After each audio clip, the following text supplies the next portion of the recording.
네, 이 문제를 취재한 정치팀 오현석 기자가 지금 제 옆에 나와 있습니다. 오 기자, 앞에서 보니까 이렇게까지 관사를 제공을 해야 하냐 이런 생각이 드는데요. 실제로 관사가 아예 없는 자치단체장들도 있죠? 네, 그렇습니다. 18개 정부 부처 중에서도 과기부나 통일부, 법무부 같은 5개 부처는 장관 관사가 없습니다. 17개 시도 중에서도 그 인천이나 경기, 대전 같은 6개 시도는 광역단체장 관사가 없습니다. 네. 그래서 저희가 이런 시도 사무실에 물어봤는데요. 어떻게 하냐 그랬더니 직장인처럼 자택에서 출퇴근하고 있다 이렇게 답했습니다. 뭐 상식적인 대답이네요. 네. 그렇다면 관사는 왜 필요한 건가요? 예, 이게 관사가 필요한 게 아무래도 그 관선 시대의 잔재가 아닐까 이렇게 추정이 됩니다. 그 1995년 이전에는 시도지사를 중앙에서 이게 임명해서 보내지 않았습니까? 그렇죠. 이제 그럴 경우에 한 1, 2년 짧게 머물다 보니까 그 머물면 살 집을 제공해 준다 이런 취지였던 것으로 생각됩니다.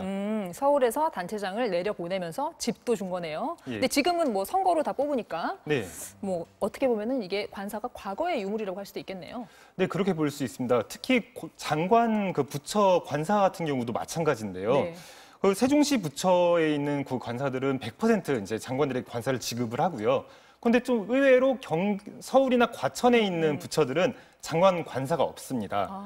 예, 외교부와 그다음 국방부를 제외하면 없는데요. 그러다 보니까 예전에 김두관 행자부 장관 같은 경우에는 서울로 부임해서 지역 출신이지 않습니까? 네네네. 그래서 관사를 구하는데 상당히 어려움을 겪었다 이런 일화도 있습니다. 아, 그랬습니까?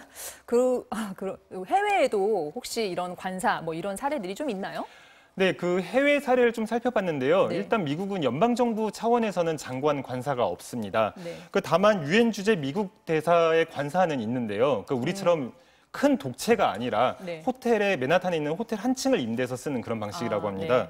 그리고 영국 같은 경우는 장관 관사가 있긴 한데요. 있죠. 네. 체브닝 관사 같은 경우를 좀 볼 필요가 있을 것 같은데 외무장관과 브렉시트 장관, 그다음에 네. 국제무역장관이 이렇게 3개의 장관이 같이 관사를 공동으로 사용하고 있다고 합니다.